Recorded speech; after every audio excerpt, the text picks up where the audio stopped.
যখন বাড়িতে ঈশ্বরের বাস হয় তখন এই 8টি শুভ সংকেত দেখা যায়।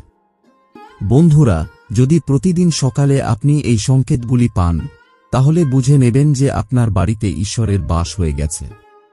সেই সংকেতগুলি কি, আজ আমরা সেই বিষয়েই আলোচনা করব। ভগবানকে খুশি করতে মানুষ অনেক পূজাপাঠ এবং ব্রত পালন করে।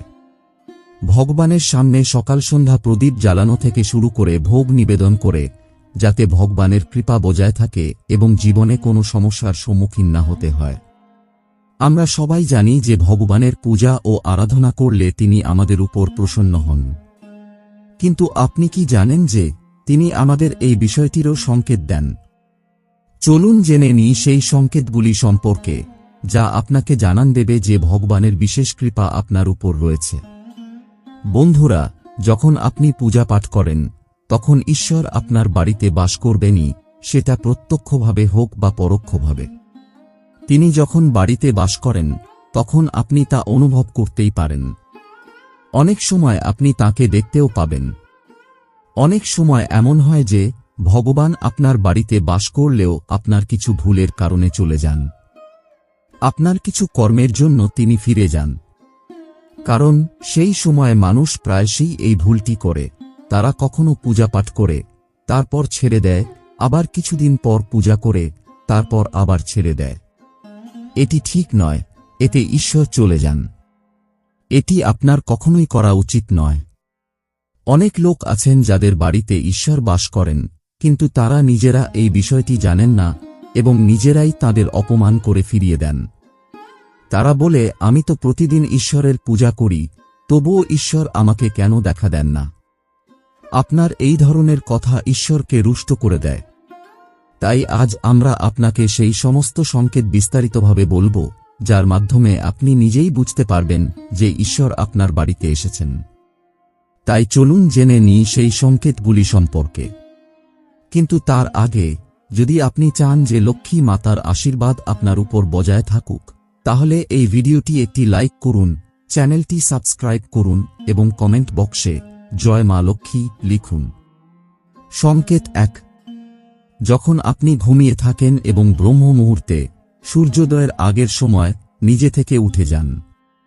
প্রতিদিন আপনার ঘুম এই সময়েই ভেঙে যায়। পাশাপাশি যদি ব্রহ্ম মুহূর্তে আপনি এমন কোনো স্বপ্ন দেখেন, যেমন মন্দিরে পূজা করছেন, মন্ত্র জপ করছেন, তাহলে ব্রহ্ম মুহূর্তে দেখা এমন স্বপ্ন এই ইঙ্গিত দেয় যে ঈশ্বর আপনার বাড়িতে আছেন। সংকেত 2। যদি ব্রহ্ম মুহূর্তে আপনি শঙ্খের আওয়াজ শুনতে পান, মন্ত্রের আওয়াজ শুনতে পান, ঘণ্টার আওয়াজ শুনতে পান বা কেউ রামরাম বলছে, এমন আওয়াজ যদি শুনতে পান, তাহলে এটি দ্বিতীয় সংকেত, যা জানান দেয় যে ভগবান আপনার বাড়িতে এসেছেন। সংকেত 3। যখনই আপনি সকালে স্নান করে তৈরি হন, তখন আপনার কাছে একটি আলাদা সুগন্ধ আসে। এটি একটি অদ্ভুত সুগন্ধ, যা বাড়ির অন্য কেউ পায় না, শুধু আপনি অনুভব করেন। এটি কোনো সুগন্ধি, আগরবাতি বা অন্য কিছুর গন্ধ নয়। এটি আপনার বাড়ির মন্দির থেকে আসে। এখন যে ঘরে তিনি অবস্থান করবেন, সেখানেই আপনি এই সুগন্ধ পাবেন। আর যতই আপনি আপনার বাড়ির পূজার ঘরে কাছে যাবেন, ততই এই সুগন্ধ তীব্রতর হবে।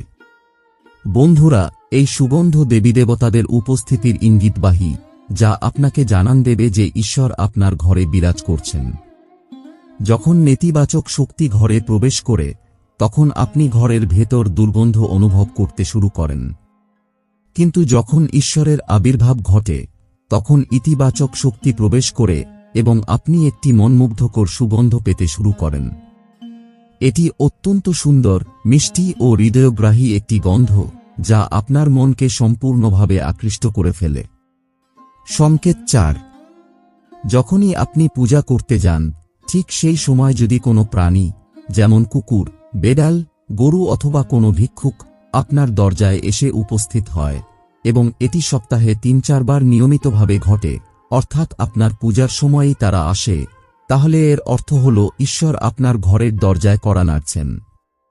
তাঁর আগমন ঘটছে। কারণ গরু মাতা লক্ষ্মীর স্বরূপ হিসেবে বিবেচিত, কুকুর ভৈরব বাবা বা কালভৈরবের প্রতীক, আর কোনো ভিক্ষুক এলে তা ঈশ্বরের কোনো না কোনো রূপেই আসেন। তাই আমাদের কখনোই তাদের তাড়িয়ে দেওয়া উচিত নয়, বরং তাদের সন্তুষ্ট করা উচিত, অর্থাৎ তাদের খাবার দেওয়া উচিত, সম্মান দেওয়া উচিত। টাকা বা অন্য কিছু দান করা আলাদা বিষয়, কিন্তু সবচেয়ে বড় দান হল অন্নদান ও জলদান। সংকেত ৫। যদি রাতে ঘুমের মধ্যে আপনার বারবার স্বপ্ন আসে এবং সেই স্বপ্নে মন্দির, ভগবানের মূর্তি বা ছবি দেখতে পান, তাহলে এর অর্থ হল ভগবানের কৃপা আপনার উপর বর্তমান।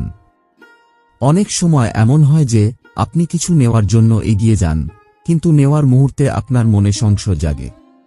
সবকিছু ঠিক থাকার পরও কোনো অজানা কারণে আপনি সেই সিদ্ধান্ত নিতে পারছেন না। এটি দৈবশক্তির আশীর্বাদের লক্ষণ হিসেবে বিবেচিত হয়। সংকেত ৬। যাদের উপর ভগবানের কৃপা থাকে, তারা ধনী হন বা দরিদ্র, সর্বত্র সম্মান পান।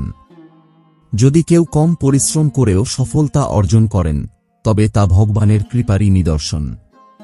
ভগবান তাদের সব সমস্যা থেকে রক্ষা করেন। যাদের উপর ভগবান সন্তুষ্ট, তারা সব পরিস্থিতিতেই সুখী থাকেন।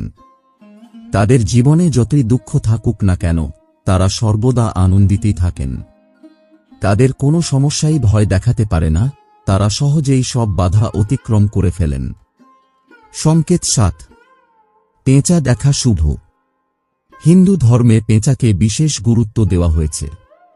পেঁচাকে মা লক্ষ্মীর বাহন হিসেবে গণ্য করা হয়। তাই যদি কোথাও আপনার পেঁচা দেখা হয়, তবে তা অত্যন্ত শুভ সংকেত হিসেবে ধরা হয়। কোনো স্থানে হঠাৎ পেঁচা দেখা গেলে বুঝে নেবেন যে শীঘ্রই মা লক্ষ্মী আপনার ঘরে আসছেন। সংকেত ৮। খাদ্যাভ্যাসে পরিবর্তন আসা। মা লক্ষ্মী যেই ঘরে আসেন, সেই ঘরের মানুষের খাদ্যাভ্যাসে পরিবর্তন দেখা দেয়। বলা হয়, এমন ঘরে মানুষের ক্ষুধা কম লাগে। বিশেষ বিষয় হল, এইসব মানুষের জন্য অল্প খাবারই যথেষ্ট মনে হয়। এছাড়া এমন ঘরের মানুষ মাদক বা অপ্রাকৃতিক জিনিসের প্রতি আকর্ষণ হারিয়ে ফেলে। সংকেত ৯। মা লক্ষ্মী, ধনের দেবী, পরিষ্কার পরিচ্ছন্নতা খুব পছন্দ করেন। যে ঘরে পরিষ্কার পরিচ্ছন্নতা থাকে, মা লক্ষ্মী সেই ঘরেই বাস করেন। এছাড়া মা লক্ষ্মী পরিষ্কার করার জন্য ব্যবহৃত ঝাঁটাও খুব পছন্দ করেন। বলা হয় যে সকালে কোথাও যাওয়ার সময় যদি আপনি কোনো বাড়ির বাইরে কাউকে ঝাঁটা দিতে দেখেন, তবে এটি অত্যন্ত শুভ সংকেত। সংকেত ১০। শঙ্খের আওয়াজ শুভ সংকেত। হিন্দু ধর্মে শঙ্খকে একটি গুরুত্বপূর্ণ স্থান দেওয়া হয়েছে। শুধু তাই নয়, শঙ্খের আওয়াজও অত্যন্ত শুভ বলে বিবেচিত হয়। তাই কোনো শুভ অনুষ্ঠান বা পূজায় শঙ্খ বাজানো হয়।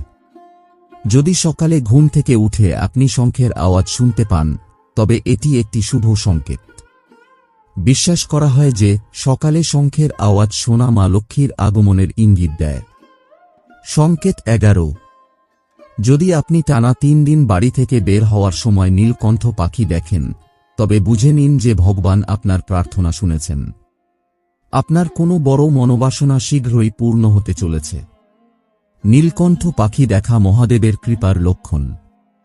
যদি আপনার বাড়ির সামনে প্রায় সাদা গরু আসে, অথবা কোনো দিন সাদা গরু এসে আপনার বাড়ির সামনে তার বাচ্চাকে দুধ পান করায়, তবে এটি দেবী দেবতাদের কৃপার স্পষ্ট ইঙ্গিত।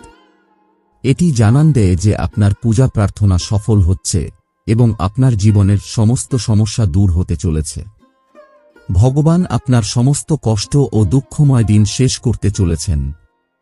সংকেত ১২। যদি বাড়ির প্রধান দরজার আশেপাশে পাখি বাসা বাঁধে, তবে এটি অত্যন্ত শুভ সংকেত। এটি প্রমাণ করে যে আপনার পূজা সফল হয়েছে। পাখি ও তাদের বাচ্চাদের কখনো বিরক্ত করবেন না, বরং তাদের জন্য দানা পানি রাখুন। যদি পূজা করার সময় আপনি এতই আবেগাপ্লুত হয়ে পড়েন যে আপনার চোখ থেকে অশ্রু ঝরে, তবে এটি ইঙ্গিত দেয় যে ঈশ্বর আপনার মনের ডাক শুনেছেন। সংকেত ১৩। আপনি যদি সকালে পূজা করে বাড়ি থেকে বের হয়ে কোথাও বানরের দল দেখেন, তবে এটি ইঙ্গিত দেয় যে আপনার পূজা সিদ্ধ হতে চলেছে। ভগবান আপনার প্রতি সদয়। চেষ্টা করুন সেই বানরদের খাবার দিতে। যদি আপনার বাড়িতে কোনো আগরবাতি, রুম স্প্রে বা কৃত্রিম সুগন্ধি ব্যবহার না করেও সুগন্ধ ও সতেজতা অনুভব করেন, তবে বুঝে নিন যে ঈশ্বরের কৃপা আপনার উপর রয়েছে। শীঘ্রই আপনার দিন ফিরতে চলেছে। সংকেত 14। পূজার সময় বাড়িতে কোনো অতিথির আগমনও ভগবানের কৃপার লক্ষণ। যদি অতিথি কোনো উপহার নিয়ে আসেন, তবে এটি স্পষ্ট ইঙ্গিত যে ভগবান আপনার পূজা গ্রহণ করেছেন। পূজার সময় জ্বলন্ত প্রদীপকের শিখা হঠাৎ তীব্রভাবে জ্বলে উঠলে বুঝে নিন যে আপনার পূজা সিদ্ধ হতে চলেছে এবং ঈশ্বরের কৃপায় আপনার দুঃখময় দিন শীঘ্রই দূর হবে। সংকেত 15। রাত 3টার পর দেবী দেবতাদের শক্তিগুলি জাগ্রত হয়, যা আপনার সাথে অনেক কিছু বলতে চায়। এই সময়ে বারবার ঘুম ভেঙে যাওয়া সাফল্যের ইঙ্গিত। আর রাত 3টার পর দেবতাদের কাছে প্রার্থনা কখনই ব্যর্থ হয় না, ঈশ্বর অবশ্যই আপনার প্রার্থনা শুনবেন। সংকেত 16। যদি আপনি স্বপ্নে উঁচু পাহাড় ও সেখান থেকে প্রবাহিত জলপ্রপাত দেখেন এবং সেই জল পান করেন, তবে নিশ্চিতভাবে সাফল্য লাভ করবেন।